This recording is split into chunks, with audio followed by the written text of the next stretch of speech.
even if that's a problem, package it into smaller bags or freeze it when you're not gonna use it. But something definitely I can do better, and I'm sure all of y'all, is getting to know your neighbors, making sure you're comfortable eating them. Hey everybody, welcome back to my channel. If you're having a great day, great night, my name is Brianna, and today we're gonna be going over ways to prepare for the food shortages. If you've been paying attention to the news, you may or may not have seen there's a lot of stuff happening. And if you believe it or not, I wanna give you guys some tips, because even if you don't think it's real, and maybe it never happens, you're gonna be prepared for any situation, and they're just good things to implement into your life. So, before we get into this, make sure to subscribe so you don't miss any more helpful tips, fun week, day in my life, and whatever else. Let's get into this. Alright, so the very first thing, and this one is gonna be the simplest that you can do, and this would be just when you're at the store getting one more thing. Let's say you go and you need to get another thing of syrup. And instead of getting one syrup, you get two syrup. And over time, you slowly start to stock up on more, and you'll have a lot more supplies. So it's a super easy one. You're not spending a whole lot, and especially it's a good one if you have a small budget and you cannot do a whole lot more. But get two of everything when you run out, and over time it slowly stocks up. Before you know it, you're gonna have a lot more than you think, but remember, when you run out of syrup, go and buy two, and then you'll have two extras as well as the one that you need. So you're just doing that slowly over time. The next thing is number two is to find the best prices on everything. Now sometimes you need to put into consideration gas. Gas is super expensive. Try to find the best price for the closest. If you need to be going over an hour for the best price, it's not gonna be worth it. So kind of calculate that in, but finding the best price. It depends on, sometimes stuff is on sale, but also stuff I will find it still on sale at the local grocery store, but it is even cheaper at Walmart. So find the best prices that you can get, because here, at least here in Utah, they have what are called case lot sales, and I don't think that's common for every state. But even a lot of times those case lot sales, I look and see Walmart is a whole lot cheaper, and those case lot sales are not as much worth it on some items. Now other things, it's great. So you just have to pay attention as well too on those. Another thing you can do is learn how to make items. And if there's a lot of things you're wondering, I'm actually going to be doing a video soon on different stuff you can make, different sauces like Worcestershire and soy sauce, and buying the ingredients for them, because it's a lot cheaper and easier to buy things in bulk, in big items that you're trying to make. It'll be cheaper that way, as well as you can get a whole lot more for it, and a lot of times too, maybe it's hard to find something like Worcestershire sauce, but the ingredients for it are easier. So learning how to make stuff homemade, and again, I will be putting out some videos shortly with trying to make a bunch of that stuff. Some of the stuff I have made, and I just want to perfect the recipes a little bit before I do, and then I want to try some new ones. So I'll be getting that out fairly soon, so you guys can know how to make some newer stuff. Going along with that, number 4, get my fingers out. Number 4 is buying things in bulk. And again, sometimes that is hard when you're on a cheap budget, and so if you can only get 2 things, that's great. But if you can go to Costco and get stuff in bulk, then that's great too. Something to think about there is also, will you use it up before? Because there's things like baking powder, getting a big thing, a big container of it, it's gonna go bad in the long run. And so getting smaller sizes, it's better. Same thing with baking soda, it's gonna be more useful to have it in the little smaller boxes than the giant Costco bags. So sometimes you spend a little bit more because you know it will actually last longer and not go bad. So also incorporate that in. But even if that's a problem, package it into smaller bags or freeze it when you're not gonna use it. But packaging into smaller bags and then kind of refilling it up will help it to last a lot longer as well. Number 5, get close with neighbors for support. I just see nowadays, and I am definitely not perfect, I don't really know my neighbors that well, but something definitely I can do better, and I'm sure all of y'all, is getting to know your neighbors. If things get worse, especially with the food shortages, knowing your neighbors and supporting each other is going to be a great resource. And not just neighbors, find people in town that you can become friends with. Find people that you have your support group, you trust, that are kind of like-minded people that you can learn and support. And some people, maybe you're not like-minded, but you can both work together too. So getting to know your neighbors, so when times get rough, you can lean and support on each other. Number 6 is getting seeds. It's gonna be really important to be able to grow your own food. So getting seeds, I would suggest making sure they're like heirloom or things like that, so then you can save seeds. And I'll do a video longer on how to save your seeds as well, so do not worry, that will be coming soon, but we don't need to start working on that quite yet. So that video will be down the road a little bit, in maybe a month or 2. So seed saving. So just collecting seeds, growing your own plants will be a great resource to get a lot of fresh nutrients, because even if you're saving up food, you're gonna want some fresh stuff. So even get fruits and vegetables maybe you don't like, because if there's not a lot of food, you're gonna be grateful. And if not, maybe you can trade that food. Maybe you don't like zucchini, but maybe someone else does, and you can trade with them. So even sometimes getting seeds that you necessarily don't like, it's okay. I think you're gonna appreciate growing them later. The next thing, number 7, would be to get fertilizer. There is actually a lot of shortages on fertilizer.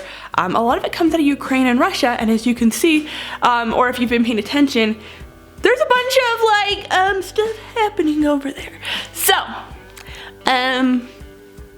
take it as you will, but either getting some extra fertilizer or starting your own like compost mulch bin. I've been working on mine, and it's actually been doing really good. I'll try to remember to post it below. If not, you can go find the video on Instagram, and I think it might be here on YouTube as well, in like the Reel Shorts, whatever it is. So you guys can go check it out as well for that. And so it's just a great way, because plants need fertilizer. They need nutrients to be able to grow, and just using dirt over and over again doesn't always work the best. It runs out of stuff and needs more minerals, and it also makes your fruits and vegetables a lot healthier as well. All right, number 8 kind of goes along with those, but not just getting seeds, planting seeds. Make sure that you plant them and not just have the seeds, but you actually use them up. Be great. Number 9, this kind of goes along with stuff I was talking about earlier, but getting a bunch of one item. So maybe you have a little more money, or you see something that you use a lot of, and just kind of getting a little bit extra of one thing. Not hoarding and going and getting like every single thing and use it in the whole store, but maybe you use a lot of one item, maybe salt, and you're like, okay, I want to get a little bit of extra salt, so grabbing a few extra of just that one item, maybe a couple things when you're at the store, so it's not hoarding, not taking up all of it, but just getting a little more extra of different items, and then that's another great way to add up over time as well. Number 10 is finding your local farmer's market. I think that will become very very important as things get rough. Is a lot of the big packaging plants, a lot of the big farms are the ones that are not planting and having issues. But local farmers markets still are, or local farmers still are, and they're still producing. And I think you're gonna start seeing a lot more farmers markets pop up with those local farmers trying to help their communities. So if you're in the city, find a community that you can be a part of, they know you and they trust you. And if you're in a smaller town, make sure you get to know those farmers, you get to know the farmers markets. I know they're located, because I think that would be a great resource.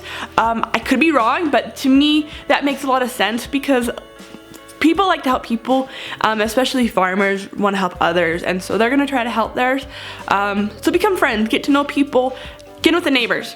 Get a support group. Get people that you know and that you can show care, and you can help them. Don't take advantage of any of them either. Put a benefit on you. How can you help? Maybe it's even helping out at those farmers markets or with the farmers. Just saying, hey, can I come once or twice a week and help you plant or weed or take care of the crops? And so being a part of that as well, really forming those bonds and seeing how you can help.